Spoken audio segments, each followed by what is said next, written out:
Magandang umaga po sa lahat. Ayan, ilang days tayong walang vlog tungkol sa coins natin at dito sa ating YouTube channel po. Ayan, wala ho tayong vlog na ilang araw at naka-duty ho tayo.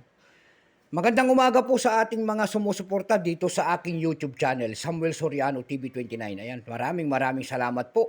Lalo-lalo na ang ating mga subscriber dyan, maraming salamat sa inyo. Ayan, thank you so much. Ayan, sa pagsusuporta dito sa aking munting channel. Ayan, maraming salamat po. Maraming salamat din po sa sumusuporta doon sa aking FB page. Thank you so much. Lahat po na nakapalo doon sa akin.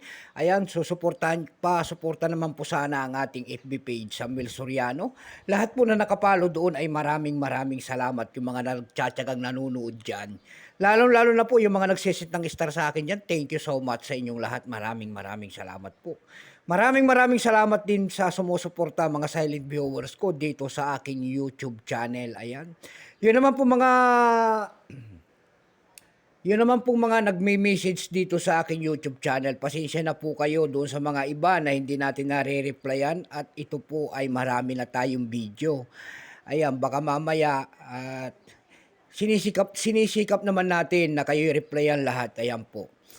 Ayan, magandang umaga po sa inyong lahat po. Ayan, maraming salamat po sa sumusuporta dito sa atin. Ayan, sa munti kong channel. Yun naman po, hindi pa po nakapag-subscribe dito sa aking YouTube channel. Anyayahan ko lang sana kayo. At malaking tulong na po kasi ubagay para lumago naman ang ating YouTube channel, ang inyong mga presensya po tulad ng pagpindot ng ating subscribe button, like and share para ma-update ko naman kayo sa mga latest ko pang gagawin mga video po. Ayan. Meron na naman tayong pag-uusapang barya guys at ito po ay barya po ng France. Ayan. Sailing natin kung magkano na ang mga ganito mga barya. Pero ang bili ko po rito ay bultuhan. 50 franc po. Baka mayroon po kayo. Ayan. Willing tayong bumili ng mga ganito mga coins. Bultuhan po ang ating mga bili sa mga ganito mga world coins.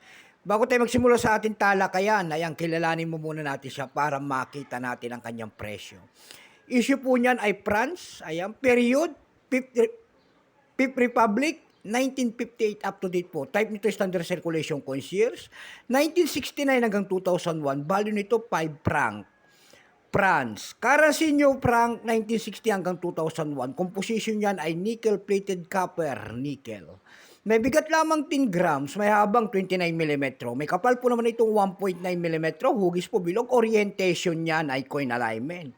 Itinigil naman ang paggamit sa barya na ito ng France noong February 17, 2002, number N-8. Reference number KM-342.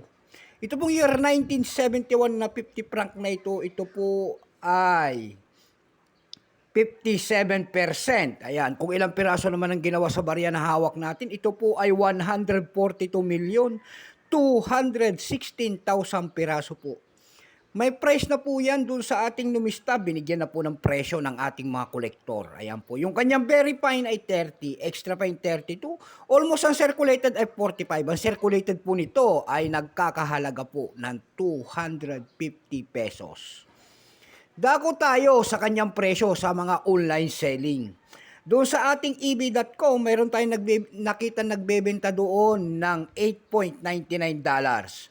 Nasundan po ng $25 po. Rare coins daw ito. Yung pinakamalit po doon ay $5. Dumako naman tayo sa Carousel PH. Sa Carousel PH po, mayroon tayong nakita nagbebenta doon ng 300 pesos. Nasundan po ito ng 150 pesos. Yung pinakamalit na bintahan doon ay 100 pesos na.